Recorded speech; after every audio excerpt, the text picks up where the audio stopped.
주 너를 지키리. 주 날개 밑에 거하라. 주 너를 지키리. 주 너를 지키리. 아무 때나 어디서나 주 너를 지키리. 늘 지켜주시리.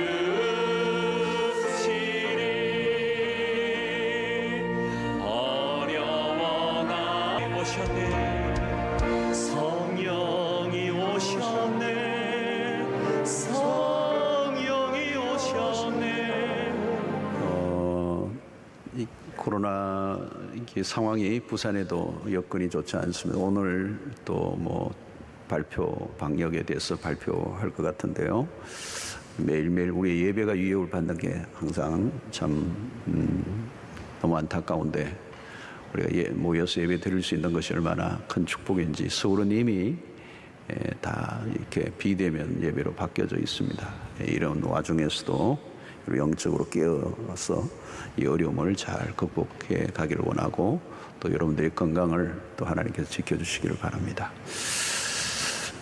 오늘 본문은 이 공생애, 이제 마가복음에 이제 예수님의 공생애가 이제 마무리되는 지점으로 가고 있습니다.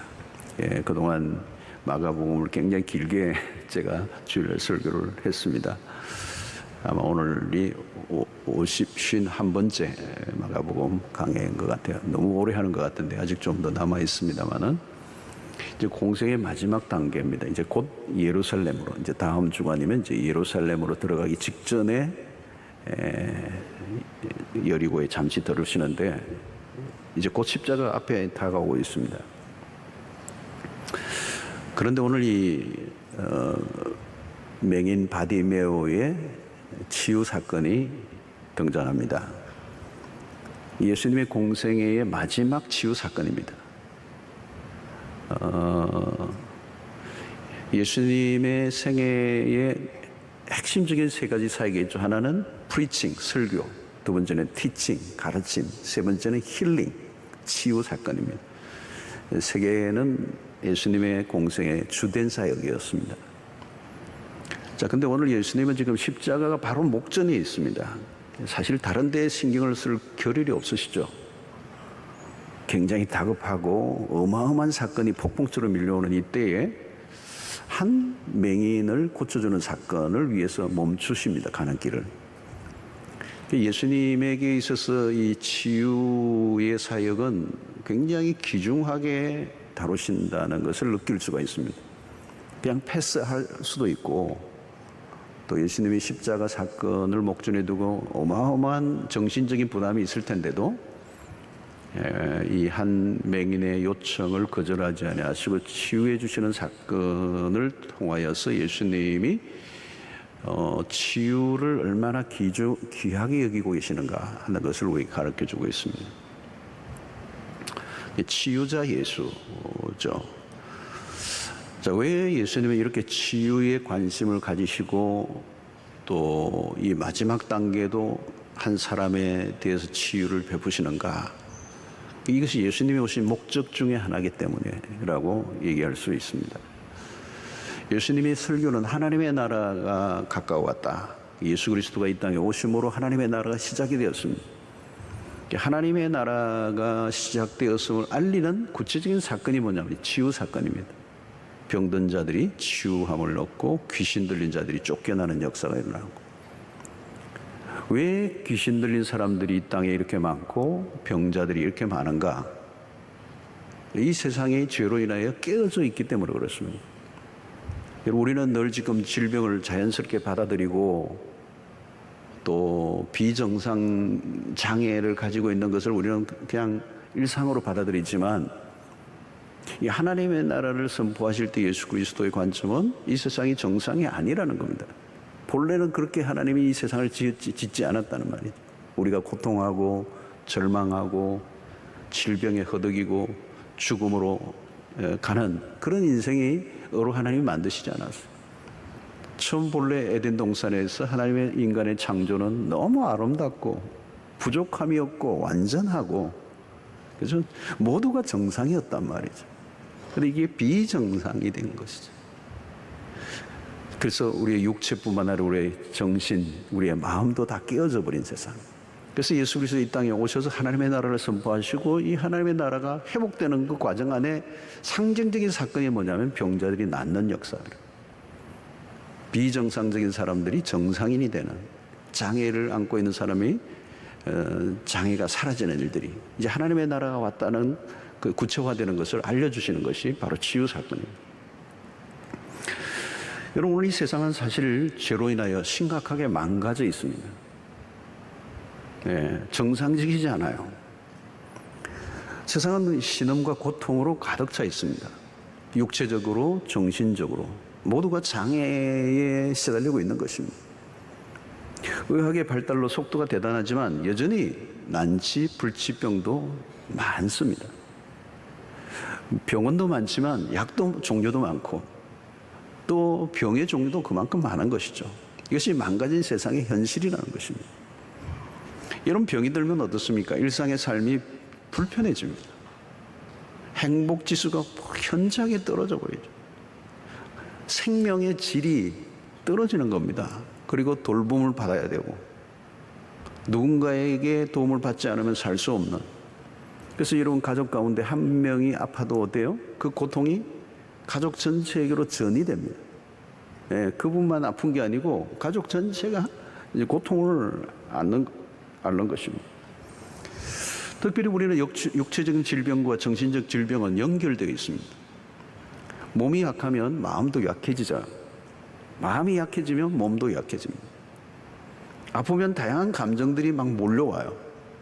두려움이 생기고 염려가 찾아오고 외로움이 찾아오고 섭섭함이 생기고 분노가 일어나고, 때로는 그 질병으로 인하여 죄책감에 빠지기도 하고 원망하기도 하고 자기 분노에 자기 연민에 빠지기도 하고 또 자기를 증오하기도 하고, 이런 다양한 감정들이 밀려오는 거죠. 여러분, 인생은 참 짧습니다. 그런데도 이 질병과 이 노후에는 싸우면서 죽어가는 거예요. 이 사는 날 동안에 쉼이 없는, 늘 불안이 내재되어 있는 겁니다. 내가 지금 병에 걸리지 않아도 병에 걸릴지 모른다는 이 불안감, 그죠? 요즘 코로나로 인하여서도 더 그런 걸 많이 느끼잖아요. 내가 걸릴지도 모른다. 내가 암에 걸리지 않아도 암에 언제든지 걸릴 수 있다라는 불안함이 우리의 삶에 내재되어 있는 겁니다. 이 자체가 우리의 삶을 굉장히 힘들게 하는 거예요. 여러분, 정신적 질병도 얼마나 무섭습니까? 사실 여러분, 이 정신질병은 육체의 질병보다 숫자가 더 많아요. 뭐 이름을 붙이기 어려워서 그렇지 정신적 질병은 뭐 이루 헤아릴 수 없이 많아요. 오늘 현대인들이 겪고 있는 것은 사실은 영양가 있는 것도 먹고 환경도 좋고 다 그런데 사실 이 정신적 질병이 현대인들에게 다 몰고 들어와 있어요. 여러분, 자세히 한번 보세요. 뭐 지나가다가 사람들을 한번 쳐다보십시오. 옆에 분들을 쳐다보지 마시고 편안한, 정말 편안한 얼굴을 하고 있는 분들이 그렇게 많지 않아요. 살아가다 보면 삶이 힘들면서 얼굴도 일그러져 있어요. 일그러져 있어요. 나는 모르는데 저는 이 대형 화면에 제 얼굴을 다 노출해가지고 상당히 여러분들 읽을 수 있을 텐데요. 근데 우리의 삶이 다 망가져 있는, 사람에 대한 증오심, 때로는 조절되지 않는 분노, 잦은 짜증, 때로는 강박증세, 우울증, 각종 중독 증세들이, 이런 것들이 다 심리적인 어떤 불안 상태죠. 비정상적인 삶의 모습이란 말이죠. 애정 결핍을 느끼고 심각한 욕구 불만에 빠져 살아가는 것도 이런 병입니다, 여러분. 사람들이 이게 인정을 받고 싶은 욕구가 지나쳐 그게 나중에는 우울증이 된단 말이에요.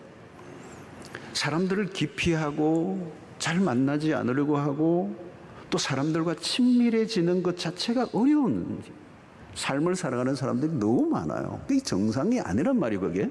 그게 정상인 줄로 알고 살아가는 사람이 있는데 그게 정상이 아니잖아요. 여러분, 육체적인 병보다 정신적인 질병은 훨씬 더 광범위하게 퍼져 있습니다. 복음서에서도 귀신 들린 자들이 자주 등장했잖아요. 이 귀신 들린 사람이 왜 이렇게 많은가? 여러분 그 시대만 있었던 게 아니라 오늘 시대는 훨씬 더 많죠. 소위 말하면 미쳐 있는 거죠. 누군가에게 사로잡혀져 있는, 자기가 자신의 인생을 선택하고 주도적으로 살아갈 수 없는 누구에겐가 어떤 내맡겨진 상태의 삶이라는 거. 어떻게 보면 여러분 정세가 차이가 있을 뿐이지 모두가 환자예요, 여러분. 어떤 사람은 돈에 미쳐 있고요, 어떤 사람은 뭐 이성에 미쳐 있기도 하고, 뭐 게임에 미쳐 있기도 하고, 별별 것에 다 미쳐 있는 거거든요. 그런 면에서 세상은 거대한 병동입니다. 요즘 코로나 팬데믹으로 온 세상이 전염병으로 신음하고 있습니다. 코로나19 이제 4차 대유행이 이제 뭐 거세지고 있잖아요. 우리의 삶 전체가 질병의 어두운 그림자가 이제 덮친 것입니다. 그런데 여러분, 이 바이러스의 공격은 끝나지 않습니다. 더 강한 것들이 몰려올 수 있다고 전문가들이 말하고 있지 않습니까? 바이러스로 인한 피해 이상으로 지금 더 큰 피해가 있어요. 그게 신경성 질환이에요. 우리의 마음을 공격하는 겁니다. 그래서 무기력증에 빠져 있는 분들 많고, 또 우울함을 호소하는 사람들이 많아요. 삶을 비관하는 사람들이 굉장히 많아졌습니다, 여러분. 요즘 환하게 웃는 사람 보기 힘들어요. 아마 환하게 웃으면 좀 미쳤나 그럴지도 모르겠어요. 여러분, 건강을 잃으면 질병이라는 것에 묶여 살게 됩니다. 자유를 잃어버리는 거죠. 내가 살고 싶은 삶을 살지 못하는 겁니다. 여러분, 돈은 많은데 마음의 병이 들면 위장에 탈이 나고, 뭐 나중에 죽도 잘 먹기 힘든 신세가 되잖아요. 어떤 분은 좋은 집을 놔두고 그게 살 수가 없어. 병원 침대에서 그냥 뒤지닥 하다가 인생을 끝내기도 합니다. 병이 들면 삶의 균형이 깨집니다. 가치 있는 삶을 위한 계획이 어려워요. 삶 전체가 요동을 치는 것입니다. 여러분, 예수님이 세상에 오신 목적이 바로 그래요. 구원입니다. 구원이 뭘까요? 구원은 치유와 회복을 의미합니다. 치유하고 회복시키는 겁니다. 예수님이 치유자로 오셨다는 사실을 이사야 55장 53장 5절에 이런 얘기를 하시죠. 그가 채찍에 맞음으로 우리는 나음을 입었다. 힐링이 됐다는 거예요. 그리스도의 십자가 사건을 통하여 그분이 이 땅에 오셔서 우리 죄로 인하여 주어진 모든 우리의 연약함들을 그분이 낫게 하시기 위해서 채찍에 맞으셨다는 거예요. 여러분, 그리스도는 치유자이십니다. 오늘 그 치유를 어떻게 행하신가를 본문에서 알려주고 있습니다. 본문 사건은 예수께서 여리고로 가실 때 일어난 일입니다. 등장하는 인물은 맹인입니다. 맹인이란 말은 그 시대는 오늘 시대와 달라요. 고대 사회에서 그냥 거지입니다. 그래서 거지라고 얘기하고 있습니다. 이름은 바디메오인데 디메오의 아들이라는 말이에요. 그래서 우리는 바디메오라 그렇게 이름합니다. 자, 오늘 이분의 프로필을 보면 얼마나 험난한 인생을 살아왔는가를 충분히 알려주는 겁니다. 맹인이고 거지. 고통을 겪는 여러분 당사자, 어떤 일로 인하여 비정상, 장애를 앓고 있으면서 그것으로 인하여 고통을 앓고 있는 그 사람의 고통을 제3자는 그 누구도 알 수가 없어요. 여러분, 우리가 정말 볼 것을 보고 들을 것을 듣고 맛을 느끼고 우리의 감각을 갖고 이렇게 후각을 갖고 있다는 것은 너무도 큰 축복이에요. 앞을 보지 못하면 어떻게 됩니까, 여러분? 타인의 도움을 받아야 됩니다. 주도적인 삶이 불가능한 겁니다. 그러므로 그 당시에 맹인이 된 순간 그런 밑바닥의 인생이 되는 겁니다. 바디메오는 떠밀려 다니는 인생, 소외자로 산 것입니다. 누군가 던져주는 동전으로 연명해 오는 것. 이게 사는 게 아니죠, 여러분. 그는 하늘을 바라본 적이 없습니다. 땅만 바라보았어요. 그런 그에게 어느 날 운명적인 날이 다가왔습니다. 예수님이 지나가신다는 거예요. 바디메오가 소리를 지릅니다. 다윗의 자손 예수여, 나를 불쌍히 여기소서. 여러분, 여기 나를 불쌍히 여기소서. 여러분, 이게 중대한 고백입니다. 나를 불쌍히 여겨주십시오. 이 고백 안에는 뭐가 있냐면 나에게는 소망이 전혀 없습니다. 그야말로 절망적인 상태를 의미하는 거예요. 여러분, 아무나 이런 고백하지 않습니다. 나는 아무것도 할 수 없습니다. 여러분, 이게 어린 아이와 같은 모습이에요. 우리가 앞부분에 살펴보았던 것처럼 마가복음 10장 15절에 내가 진실로 너희에게 이르노니 누구든지 하나님의 나라를 어린 아이와 같이 받들지 않는 자는 결단코 그곳에 들어가지 못하리라. 이 어린 아이와 같지 않는다는 이 말이 그거예요. 의존적인, 자기 스스로는 아무것도 할 수 없는 연약한 존재임을 이렇게 고백하는 사람. 여러분, 대개는 자신의 모습에 대한 정직한 인정을 하지 않고 삽니다. 사람들이 하나님께 나아가지 않는 이유가 뭔지 아십니까? 자존심 때문이에요. 죽어도 자존심을 붙듭니다. 나는 병든 사람이 아니라는 거예요. 나는 실패자가 아니야. 나에게는 힘이 있어. 나에게는 아직 뭐가 있다는 거죠. 나는 약하지 않아. 여러분, 이 인간의 자존심입니다. 그래서 버틸 때까지 버티는 거죠. 그래서 자기의 자랑과 자기의 의의를 붙드는. 여러분, 인간은 자기가 붙들 것이 하나라도 있으면 저항합니다. 하나님 앞에 나가지 않아요. 조금이라도 돈이 있으면 그걸 붙드는 거죠. 내가 조금이라도 건강하면 그걸 붙드는 것입니다. 여러분, 바디메오에는 나를 불쌍히 여기소서, 이 말은 나는 붙들 것이 아무것도 없습니다. 완전히 깨어진 상태예요. 전적 무기력을 호소하고 있습니다. 이것이 바로 심령이 가난한 자의 모습이죠. 심령이 가난한 자가 복이 있다는 거예요. 저들이 배부름을 받을 것이다. 여러분, 언제 우리가 은혜를 받습니까? 바로 이 상태예요. 나를 불쌍히 여겨 주십시오. 어떤 자기 안에 자존심도 갖고 있지 않아요. 완전히 바닥난 상태 속에 마지막 남아있는 자존심마저 완전히 던져놓고 그 주님의 자비와 긍휼을 구하는 모습. 여러분, 우리는 이 바디메오 같은 심정이 필요해요. 나를 불쌍히 여겨 주십시오. 여러분, 기도가 뭡니까?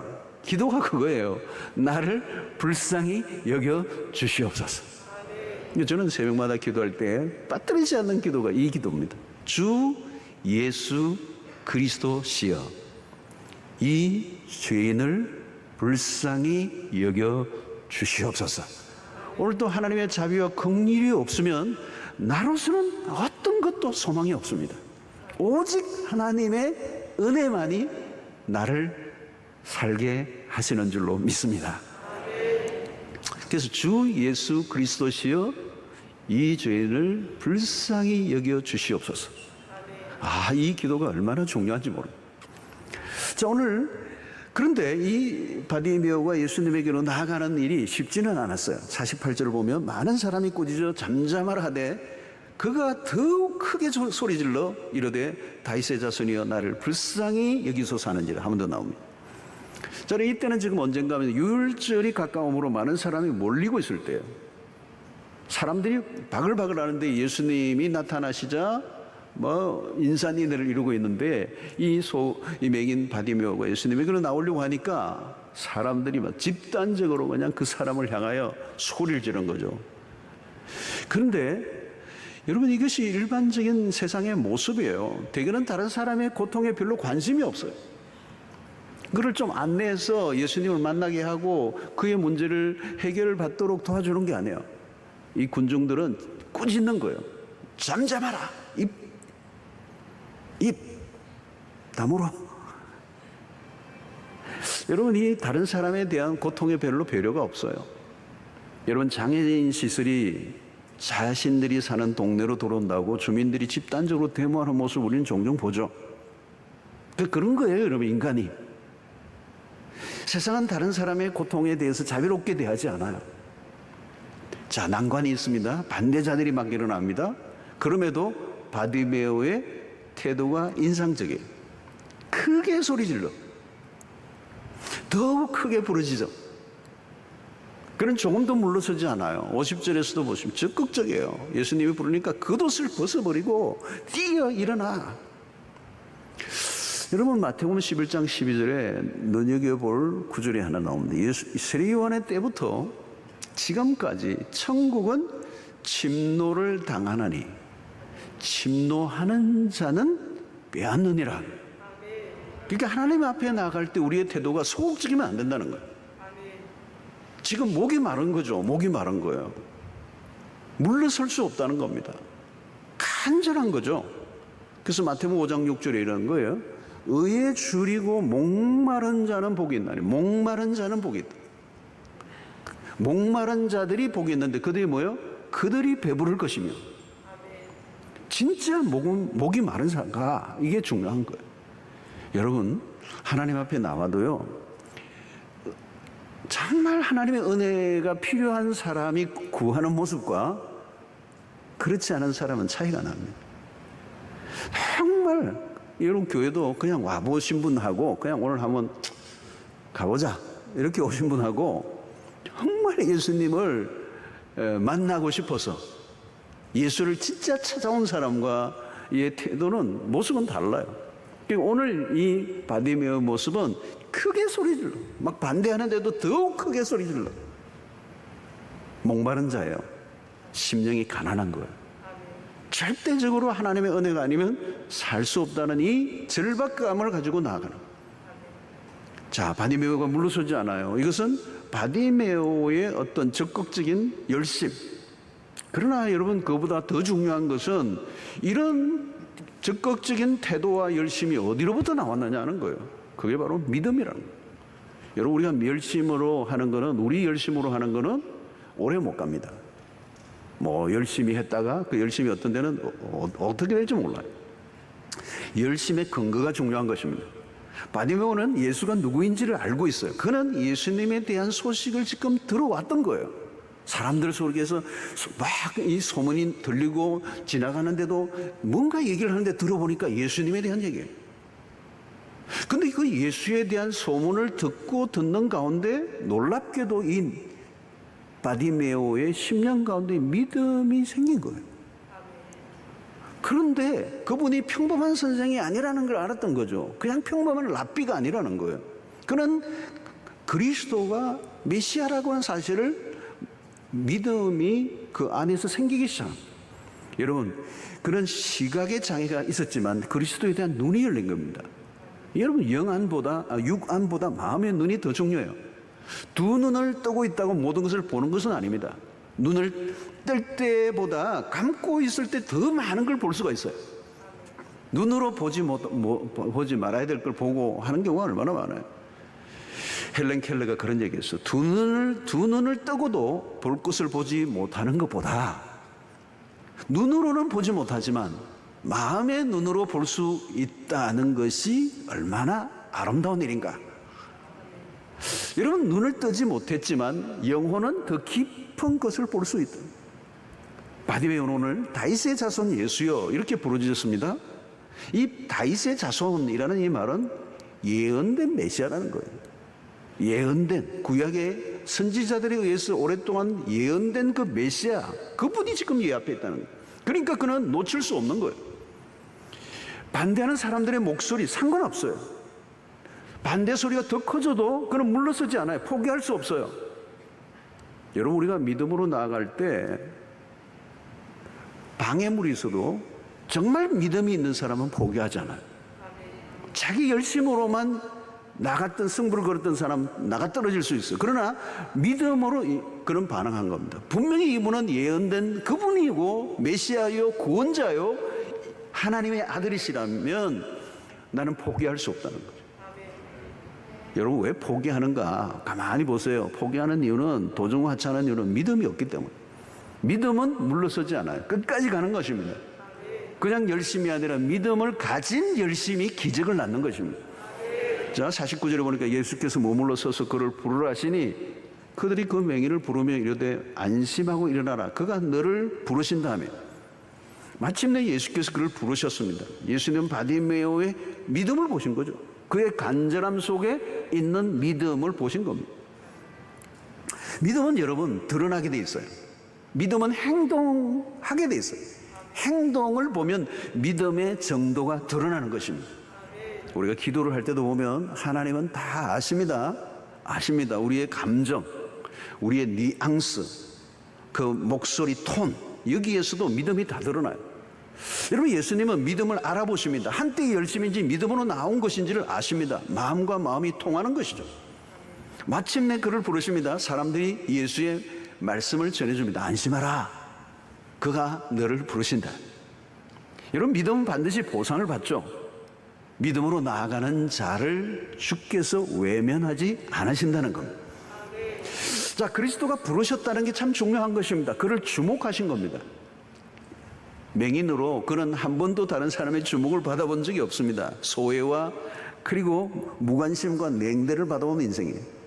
그런데 우리 주님이 그를 주목하셨습니다. 주목하는 순간 상황은 달라지죠. 50절에 맹인이 겉옷을 내버리고 뛰어 일어나 예수께 나아오거늘. 적극적입니다. 믿음의 반응이에요. 예수께 나아오거늘. 여러분, 이 어떻게 나왔을까요? 맹인인데 그는 앞을 보지 못합니다. 누군가의 인도로 예수 앞으로 왔어요. 거절과 무시와 방해를 하는 사람도 있지만 돕는 사람도 있는 것입니다. 길을 막아서는 사람도 있지만 길을 열어주는 사람, 욕을 해대는 사람도 있지만 격려하는 사람도 있는 거예요. 중요한 것은 주님이 부르시면 길이 열리게 돼 있다는 거예요. 52절에 보니까 예수께서 이르시되 가라, 내 믿음이 너를 구원하였느니라 하시니 그가 곧 보게 되어 예수를 길에서 따르니라. 가라, 내 믿음이 너를 구원하였다. 그가 곧 보게 되어 이랬어요.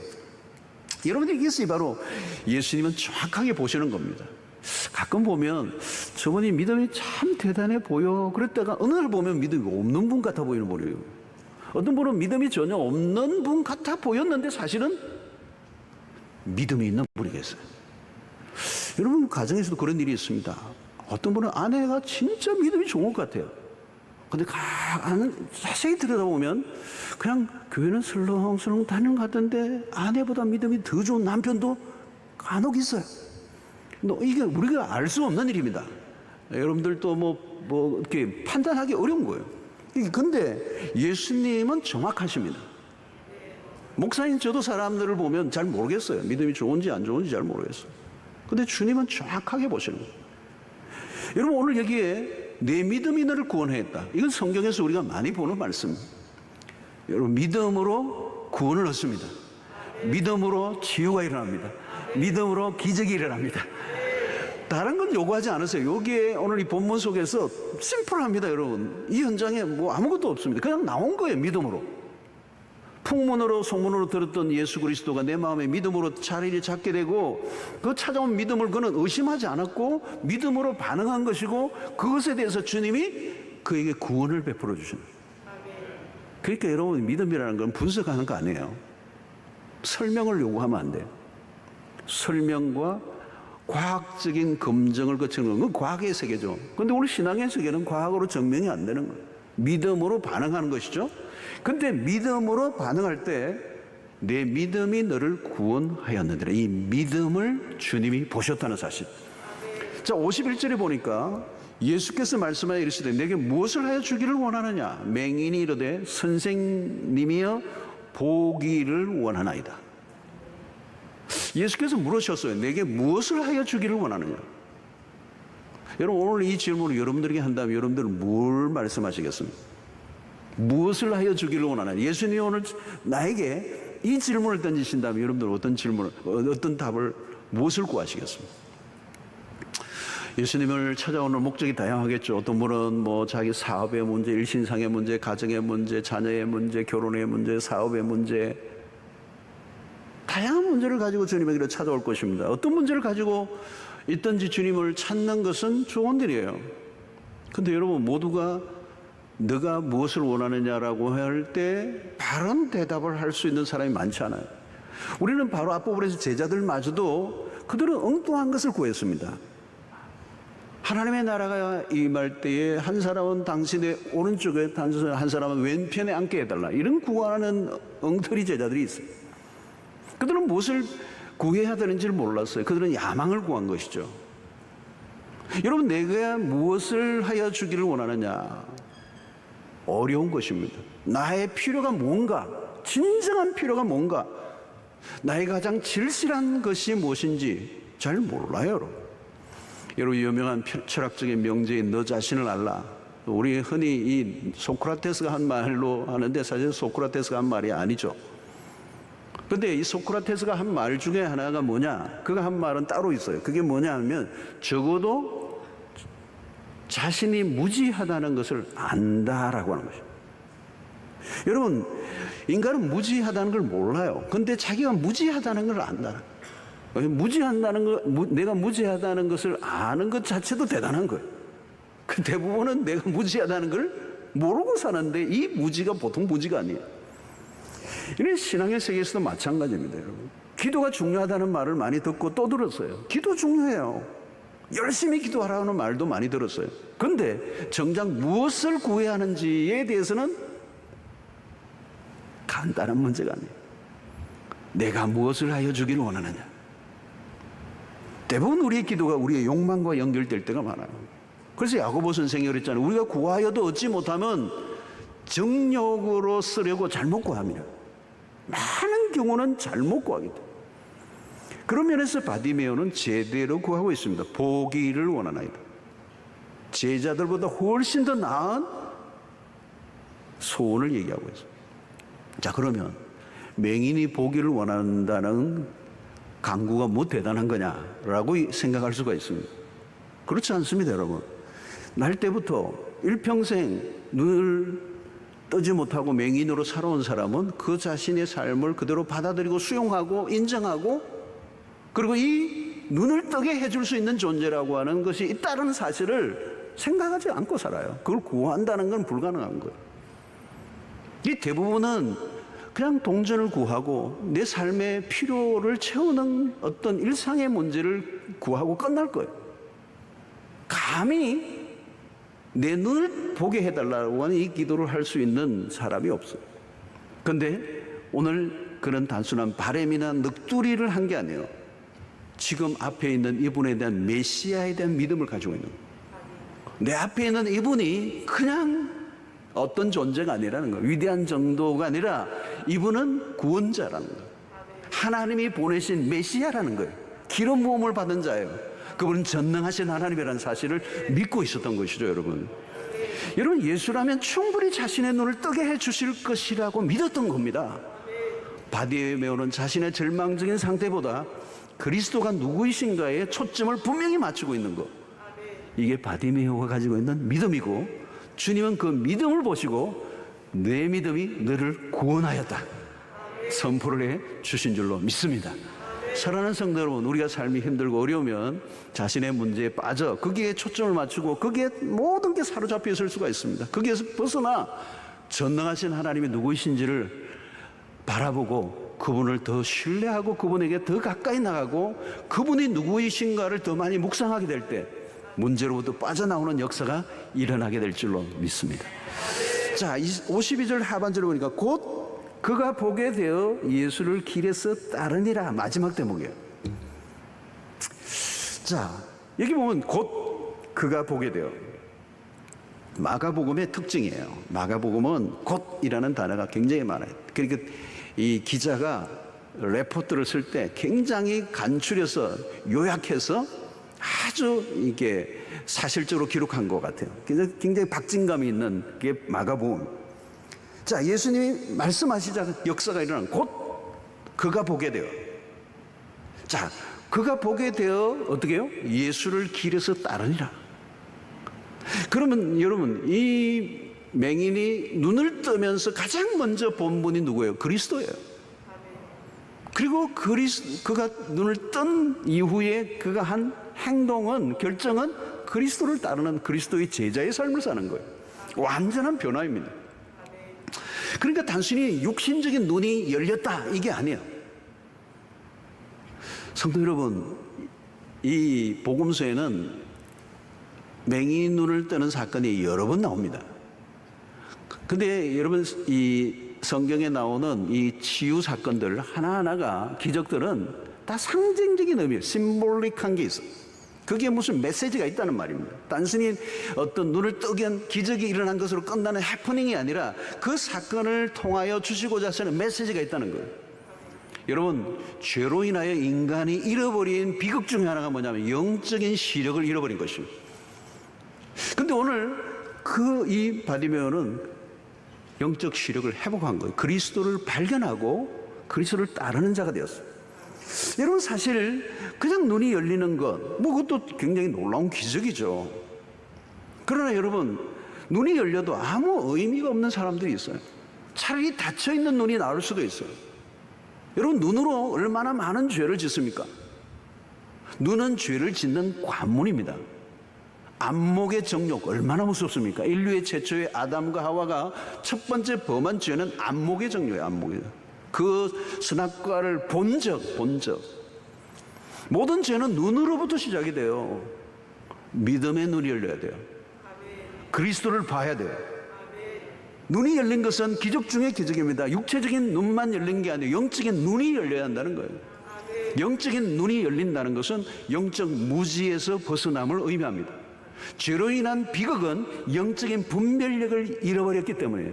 왜 무지합니까? 영적인 눈이 닫혀있기 때문에. 여러분, 신앙을 가진다는 게 뭔지 아십니까? 눈이 열리는 것입니다. 눈이 열려야 돼요. 영 안이 열려야 합니다. 그게 축복 중에 축복이고 그게 회복입니다. 왜 죄를 짓습니까? 죄가 안 보이니까. 하나님이 안 보이니까. 마음대로 사는 거잖아요, 여러분. 그게 무지죠, 무지. 죄를 짓는 줄 모르고 죄를 짓습니다. 하나님이 안 보이면 내가 신이 되는 겁니다. 그러면 어때요? 막 사는 거죠. 죄인식 자체가 없으니까 망하는 건 시간 문제입니다. 눈이 열려야 다르게 사는 것입니다. 진정한 치유는 그런 의미에서 육체의 병만 낫는 게 아니고 영적인 치유가 같이 와야 돼요.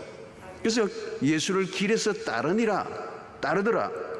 이 예수를 따른다는 것 안에 많은 의미가 담겨 있어요. 여러분, 병으로부터 자유를 누리는 사람에게만 일어날 수 있는 거예요. 질병에 묶여 있는 사람은 묶여 있어요. 누구를 따르는 거예요? 따를 수 없어요. 예수를 따른다는 것은 모든 것으로부터 자유를 얻을 때 가능한 것입니다. 자신을 묶고 있던 모든 족쇄가 풀려진 겁니다. 진정한 자유를 얻는 거죠. 여러분, 병이 낫고도 엉뚱한 길로 가는 사람 많습니다. 기적을 체험하고도 오리발 내는 사람 한둘 아닙니다. 문제가 해결되고 나면 자기 갈 길 가는 사람 많습니다. 여러분, 우리 복음서에서 나타나는 나병 10명이 예수님으로부터 치유를 받고도 9명은 그냥 가잖아요, 자기 길을. 한 사람만 돌아와서 예수님께 감사하고 믿음으로 반응하고 그가 온전한 치유를 경험하는 것이에요. 바디메오가 그런 사람이에요. 자신을 구원으로 이끈 분을 따른다는 것은 당연한 것입니다. 그것은 영적인 눈이 열렸기 때문에 가능한 것입니다. 영적 무지에서 벗어난 것입니다. 여러분, 눈만 뜨는 것으로 기적이라고 말할 수가 없습니다. 오늘 우리의 인생 가운데 여러분들의 삶 속에서도 이 온전한 치유가 일어나게 되기를 축원합니다. 주님이 주시는 치유는 자유를 제공하여 우리에게 평온으로 인도합니다. 우리에게 안식을 주십니다. 우리 안에 내적인 갈등이 사라지게 만듭니다. 모든 부분에 토탈 블레싱, 종합적인 축복이 일어나는 것입니다. 여러분, 세상에서 일어나는 치유들은 부분적인 치유예요. 그가 나았다고 하는데 무엇이 나았던가? 어느 한 부분이 나은 겁니다. 뭐 수술을 해서 어떤 한 부분을 제거하고 그 부분이 나은 거지 삶 자체가 회복된 건 아니에요. 다른 부분은 여전히 병적인 상태에 놓여 있다는 거예요. 여러분, 세상에서는 온전한 치유가 없습니다. 몸은 치유되었지만 마음이 병든 사람들 많아요. 마음의 병은 나았지만 몸의 병은 그대로 있기도 합니다. 마음이 병들면 몸이 건강해도 건강하다고 할 수 없어요. 마음은 건강하지만 육체의 질병에 걸려 있어도 마찬가지입니다. 몸은 멀쩡한데 감정이 상해 있는 사람들 많습니다. 그건 멀쩡한 게 아니에요, 여러분. 전인적 치유, 전인적 건강을 가진 사람은 사실 많지가 않습니다. 어떤 경우에는, 많은 경우에는 감정이 깨어져 있고 의지가 작동이 안 돼 고장이 나 있는 사람들, 지적으로는 굉장히 똑똑한데 영적으로 어두운 사람들, 홀로는 탁월하지만 관계를 잘 맺지 못하는 사람들, 무엇인가 균형이 깨어진 사람들이 얼마나 많습니까? 이것을 우리가 뭐예요? 오디나리가 아니에요. 정상이 아니라는 거죠. 아브노말이라는 거죠. 여러분, 온전한 회복은 우리 주님만이 하실 수가 있습니다. 예수는 온전한 치유자이십니다. 예수님은 가장 위대한 의사가 되십니다. 예수님만이 온전한 치유의 힘을 가지고 있다는 겁니다. 우리에게 온전한 치유가 일어나야 되는데요. 그것을 위해서 어떻게 해요? 우리 자신을 하나님 앞에 내어놓아야 합니다. 여러분, 영적으로 우리가 다시 살기 위해서는 하나님과의 관계가 온전히 회복돼야 된다는 것이죠. 여러분, 육체적 건강의 회복으로 어떤 사람은 몇 년 더 살 수 있습니다. 그건 좋은 일이죠. 또 그렇게 수명을 우리의 연장시키는 것이 현대의학이 하는 일이에요. 그러나 여러분, 진짜 회복은 그리스도만이 주실 수가 있어요. 영적인 부요를 누리는 것은 그리스도 안에서만 가능하다는 거죠. 우리가 구원이라는 말은 하나님의 생명에 접속된 것을 말하는 것입니다. 영생의 삶은 여러분 죽고 난 다음에 일어나는 것이 아니라 예수 그리스도를 믿는 순간 하나님의 생명에 우리가 접붙여지는 것입니다. 그 생명의 질이 전혀 다른 생명이 우리 안에 들어온 것이에요. 그 사는 삶이 이제는 새로운 생명이 우리 안에 주어져 있기 때문에 저주 아래서 지극히 한계를 가진 퀄리티가 낮은 그저 연명하는 생명의 삶과는 전혀 다른 삶을 하나님 우리에게 부여해 주셨기 때문에 그 치유의 경험을 우리가 날마다 해가는 것이 중요한 것입니다. 사랑하는 성도 여러분, 지금은 세상이 많이 끼어져 있습니다. 고통하는 세상, 고통하는 영혼들이 너무 많아요. 깨어진 삶이 널려져 있습니다.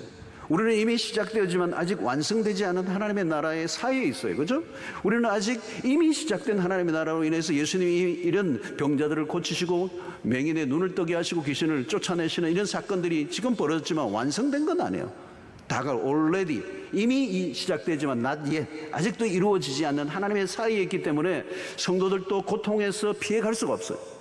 그래서 우리에게는 성도들도 다양한 질병에 걸리고 고통하고 어려움을 겪고 하지만 그 고통 속에서 우리는 그 고통이 깊어질수록 다가올 완성될 하나님의 나라를 더 기대하고 갈망하며 살아가는 우리가 되어야 될 줄로 믿습니다.